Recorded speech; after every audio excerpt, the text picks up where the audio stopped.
Les plages sont des lieux où, lorsque l'on rencontre un animal de la zone, cet endroit devient quelque chose de plus magique pour nous.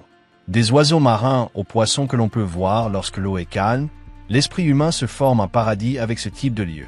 Parmi toutes les espèces que l'on peut rencontrer ici, les crabes sont peut-être les plus spéciaux de tous.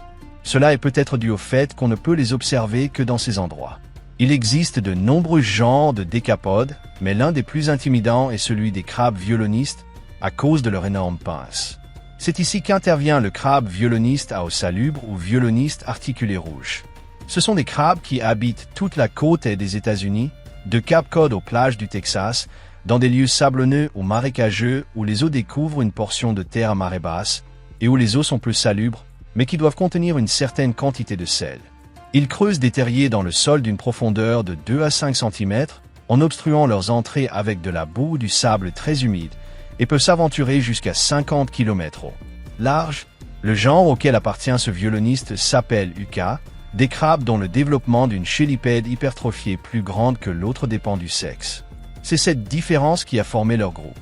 Ce violoniste est d'une taille similaire aux autres représentants de son groupe, pouvant mesurer environ 5 cm de large. Il présente 10 extrémités, dont 2 sont adaptées pour saisir, tandis que les 8 autres sont utilisées comme appareils locomoteurs, toutes dotées d'articulations pour un mouvement plus contrôlé et agile.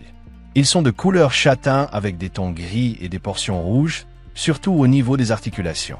Leurs yeux sont exposés au bout de pédoncules qui dépassent de leur corps, ce qui leur permet de voir depuis leur terrier sans avoir besoin d'en sortir, en sortant simplement leurs yeux du sable. Leur dimorphisme sexuel se concentre sur la région la plus évidente qui dépasse, leur pince. Les mâles présentent cette hypertrophie, qui peut être sur la chélipède droite ou gauche, utilisée comme attrait sexuel, tandis que les femelles ont un développement normal de leurs appendices. Ce sont des animaux solitaires ou grégaires selon les conditions. Ils se rassemblent lorsqu'il y a un endroit pour se nourrir. Cet événement peut attirer des combats pour la nourriture. Ils se regroupent aussi lorsque la marée est basse, mais il est courant de les voir hors de l'eau lorsqu'un groupe part à la recherche de quelque chose à manger. Ils possèdent des poumons et inhalent l'oxygène de l'air pour respirer, mais ils ont aussi des branchies qui les aident à respirer lorsqu'ils sont sous l'eau. Pour se protéger des prédateurs, ils creusent rapidement leur terrier ou empêchent la houle, surtout pendant les tempêtes, d'éviter qu'ils ne soient emportés. Si nécessaire, ils se défendent avec leurs pinces. Lorsqu'elles saisissent un agresseur, le blesseront, pouvant même procéder à l'amputation pour laisser cette extrémité pendant qu'il s'enfuit. En grandissant, ils muent leur exosquelette, ce qui leur permet également de reformer un membre perdu, car ce tissu externe est très dur et peu élastique. C'est pourquoi ils doivent le changer entièrement pour atteindre leur taille maximale. Mais au début de la mue, leur extérieur est mou et fragile, ils restent donc quelques jours dans leur terrier le temps que leur carapace durcisse, ce qui se produit une fois par an.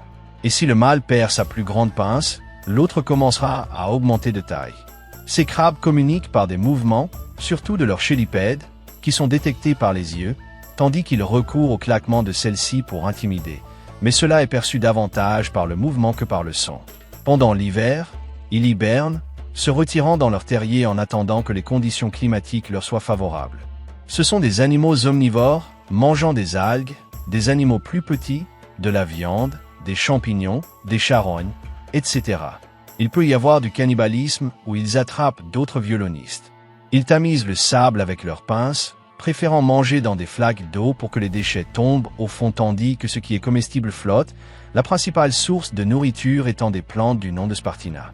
Les femelles se nourrissent avec les 2 pinces, mais les mâles ne peuvent le faire qu'avec celles de taille normale, car leur autre chélipède est énorme et ne permet pas une grande mobilité.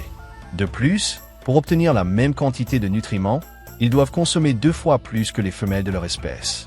Leur période de reproduction a lieu toutes les 2 semaines pendant l'été. Les mâles creusent un terrier rond et se postent à l'entrée pour attirer les femelles en agitant leurs énormes pinces. Ce sont les mâles avec les plus grandes pinces qui ont les plus grandes chances, car il a été établi que la largeur du terrier et sa température sont corrélées et sont directement proportionnelles à la taille de la pince. Si la femelle est réceptive, tous 2 se précipiteront pour se rejoindre. Le mâle lui montrera alors l'emplacement de son terrier. Elle y va seule à l'entrée, et si elle l'approuve, le mâle s'approchera d'elle, la touchera avec sa pince et la fera vibrer, pour entrer et s'accoupler. Ensuite, la femelle émergera 2 semaines plus tard pour libérer ses œufs dans l'eau. Les larves ne survivent pas dans les conditions de salinité des parents, elles dépendent donc du fait que les œufs soient entraînés vers des eaux plus profondes et plus salées. À cause de cet événement, on ne sait pas combien de temps elles mettent à maturer, mais on peut émettre l'hypothèse qu'elles atteignent l'âge adulte en quelques mois. Leur durée de vie moyenne est courte, ils vivent jusqu'à 2 ans, ce qui est comparable à la durée de vie moyenne de tous les crabes violonistes. Ils sont l'un des principaux maillons de la chaîne trophique, car ils sont la proie d'un grand nombre d'animaux, tant terrestres que marins. Mais ils ne vivent pas non plus très longtemps en captivité, seulement environ 3 ans, où l'on doit très bien adapter la salinité de l'eau, car bien qu'ils puissent survivre un certain temps en eau douce, ils ne s'adaptent pas correctement à ce type de conditions. Ils ne sont pas classés comme étant en danger d'extinction, car leur population est très fluctuante, mais ils sont assez communs. Leurs plus grands problèmes sont la pollution, car ils sont très sensibles à tout changement physico-chimique de l'eau, au point d'être des indicateurs pour déterminer quand l'eau des plages est contaminée. Cette espèce joue un rôle très important. Elle nettoie les lieux des matières organiques en décomposition et équilibre les populations de plantes. Comme aspect négatif, ils ont tendance à éroder les portions de terre à cause de leurs habitudes de creuser des terriers. Ils sont recherchés comme animaux de compagnie par de nombreuses personnes qui s'intéressent aux soins d'un crabe. Un crabe qui transforme les plages en lieux fantastiques, très curieux par ses pinces et sa couleur, qui nettoie les endroits en les entretenant. Voilà les crabes violonistes à eau salubre. J'espère que la vidéo vous a plu. Si c'est le cas, donnez un like. Si vous connaissez quelqu'un à qui cela pourrait plaire, partagez-la sur vos réseaux sociaux et n'oubliez pas de vous abonner si vous aimez les animaux. Si une question vous est venue, si vous avez une suggestion ou si vous voulez simplement commenter, n'hésitez pas à le faire dans la boîte de commentaires. De plus, si vous êtes un grand fan de cette chaîne, activez la cloche de notification pour être parmi les premiers à voir les vidéos. Je vous laisse mes réseaux sociaux pour pouvoir me suivre.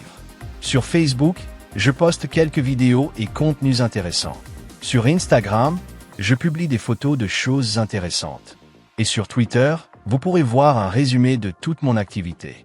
Les liens se trouvent dans la description de cette vidéo. J'ai également une page Patreon où les gens peuvent soutenir ce projet pour qu'il grandisse plus vite. Vous pourrez y voir la récompense qui vous convient le mieux, également dans la description.